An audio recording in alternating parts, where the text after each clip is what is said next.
Il faut que tu saches, les banques aux États-Unis ne sont pas tes amis. Il n'y a aucune compagnie financière qui est ton ami. Alors, pour cela, regarde cette vidéo jusqu'à la fin, car à la fin, je vais te dire 2 banques les plus worst, les plus mauvaises aux États-Unis si tu vis aux États-Unis.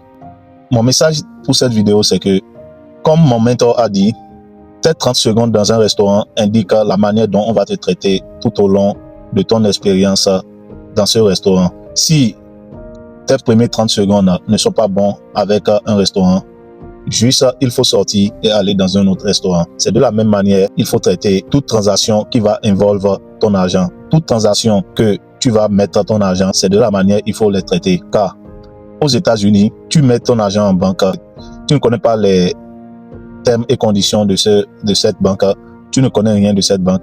Avant de faire n'importe quelle transaction, à partir d'aujourd'hui, si tu vis aux États-Unis, il faut commencer par lire. Il faut commencer par lire les reviews en ligne. Il faut Google ce que tu veux faire. Est-ce que cette compagnie, c'est une bonne compagnie? Si tu veux prendre n'importe quel credit card, il faut faire des recherches sur cette compagnie. Parce que si une compagnie te traite mal, believe me, ils vont te traiter mal tout au long de ton parcours dans cette banque ou avec cette compagnie de credit card. De la même manière, toute personne avec qui tu veux faire un business d'argent, si vos premières conversations, vos 30 secondes, votre conversation ne donne rien, mon frère, faut pas faire un business avec telle personne. Si tu veux te marier, à un certain point, vous parlez, vous êtes ensemble. Si votre première conversation de l'argent n'aboutit à rien dans les 30 premières secondes, il faut abandonner.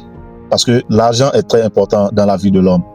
Les conditions financières d'un homme est vraiment important. Alors, pour cela, il faut être très rigoureux avant de te mettre dans un business qui va involver ton argent. Et comme j'ai dit, aux États-Unis, fais attention où tu vas mettre ton argent. Alors, les 2 plus mauvaises banques aux États-Unis, je ne vais pas te le dire, mets dans Google the 2 worst banks in America. Tu verras leur nom. Je ne t'ai rien dit, c'est pas moi qui te l'ai dit. Mais fais attention. Si tu es déjà avec ces banques, fais attention. Vérifie à chaque fois ton compte s'il n'y a pas des filles prélevées. S'il y a des filles prélevées, tu les appelles, tu négocies ces filles. Mais si tu vois que cette personne ne veut pas t'enlever ses filles, mon frère, tu peux changer de banque. Ça ne te gêne à rien de changer de banque. Et ça peut te lister plus de 2, mais les 2 premiers, ça ne va pas manquer. Dis-moi dans les commentaires quelle banque tu as trouvé. Les mots, c'est pour ceux qui le comprennent. Et si tu ne comprends pas, it is what it is.